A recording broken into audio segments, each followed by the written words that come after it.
It'll be great. Okay, don't blow it. We can pull that off. We'll be geniuses. Wait, but I forgot right when you started talking. I forgot what it was. A couple of geniuses. I remember one time I was in a ballet class. I was probably like 12 or 13. This is a big one. But it was just, you know, we were like going through our class and one girl went to go to the bathroom or something. And she came back and she was like, Elizabeth, that was my teacher's name. She was like, Elizabeth, there's this really weird guy in the hall. I'm really freaked out. And everyone looked out and, you know, my dad, I think he had a mohawk or something and was wearing like bondage pants. And everyone was like, oh my God, it's okay, just stay in there. And I looked and I was like, oh, fuck, it's my dad. And I was like, what am I gonna do? And I walked out and I was like, you don't know me, and like walked by. And now I feel like that must have been like so heartbreaking. But I just couldn't believe it. You know, I wanted him to be wearing like a suit and work at, you know, Allstate or something. Ballet class. Yeah. Did you try and ignore him? Oh yeah. I was like, that's my uncle. Like said, it's so terrible, but you know, it just like I was so self-conscious that it was like, I just wish my dad could be a lawyer. But now it's like I'm really thankful for that.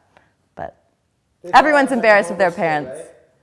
They thought you were like some crazy guy because it was on Hollywood Boulevard where they thought I was my dad. Almost like Hollywood punk rock kid that came in, you know. But it was my dad just waiting to pick me up from ballet class. But it's like, you know, every teenager is like embarrassed with their parents, whatever they do. And mine, you know, it was just my variety of that. He was kind of saying before, like, when he grew up, it was kind of like us against them. And certain things I'd be self-conscious about, like, oh, like I have to wear the right dress to the bat mitzvah and go to Fred Siegel and get an important thing or have a fancy car. And, you know, just all these pressures of going to like a private school and, you know, coming home and talking to my dad and being so stressed out about it. And he'd just be like, fuck that, like that doesn't matter. And just being able to kind of like have that attitude about it, I mean, of course I still worried about things, but just knowing that it's so insignificant in the larger sphere of things.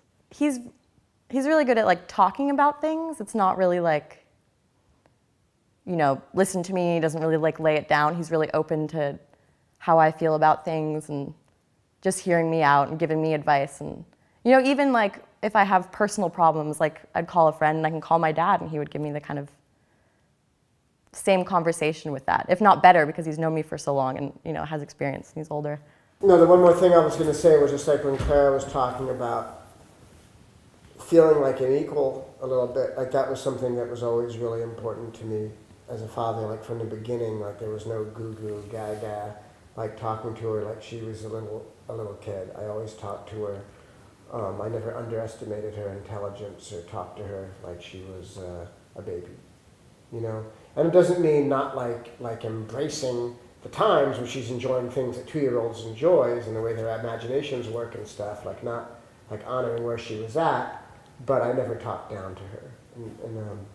And that's something I'm proud of as a parent. I mean, like, granted, I made lots of mistakes as a parent, but that's one good thing that I'm proud of. That's the one good thing.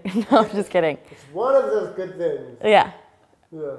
Yeah, I mean, especially because since my childhood, I guess, or like upbringing is so different than yours was in a lot of ways. Like, you know, just dealing with like college applications and all the stuff that goes along with that.